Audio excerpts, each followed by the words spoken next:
البوفال وزياش بصراحه كتشوفهم يستاهلوا يرجعوا للمنتخب ولا لا؟ كاين بلاصتهم ولا لا؟ بلا نفاق ولا حتى شي حاجه. لا نفاق بلا والو. بوفال وزياش واحد الامكانيه زياش انه لا رجع للمستوى نتاعو. زياش لا باقي. ما تقولي والو بالنسبه لزياش وبوفال.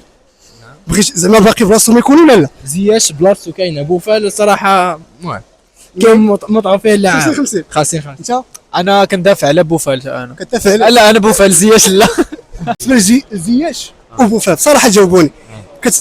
كتظنوا باللي غادي يستاهلوا يكونوا في المنتخب ولا لا؟ كنظن ان شاء الله يكون زياج الغزال، وزياج الصراحه احسن لاعب داز في المنتخب. اي والله بوفال حتى هو لا عمره سلعه وكنتمناو يكون معنا. نضرب فيه صاحبي والله العظيم ما خاف. لا تقول الدراري خاصهم يجيبوا لنا معمه اخي. معنا بالنسبه لبوفال وزياش يستاهلوا يكونوا في المنتخب ولا لا؟ يستاهلوا يكونوا في المنتخب. البوست ديالهم بقى خاويه صراحه. ما عرفتهم صراحه. بالنسبه لزياش وبوفال اشنو يبان لك يستاهلوا يكونوا في المنتخب ولا لا؟ يستاهل علاش لا؟ ياك مرحبا كاينه بلاصتهم كاينه بلاصتو كبيره انا اخي.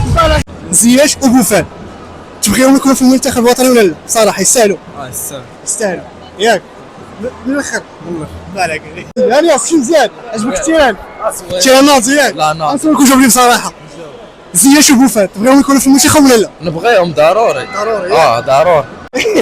السلام عليكم ديما المغرب ياك ديما مغرب. زياش وبوفال كاينه بلاصتهم في المنتخب دابا ولا لا؟ بوفال شويه فهمتي كيلعب مع لوس انجي مع ديك كيبو في بلجيكا، يعني يلا بدا كيبان شويه. زياش يلا جا الوداد خصو يتريني شويه يشد عين تصفية الدم. اصلا خصنا كاس افريقيا يكون معانا، هادشي هو المفتاح ديالنا بصفه عامه. وعليكم السلام. نسولكم جاوبني بصراحه بعدا كي جاك التيران بعدا هو الاول والله شي حاجه خياليه. ناضي ياك والله انا تصدمت بعدا والله الا انا بحال شي بحال حاجه انتم باش تقولوا هذاك التنسيق ولا شي حاجه العالميه عالميه.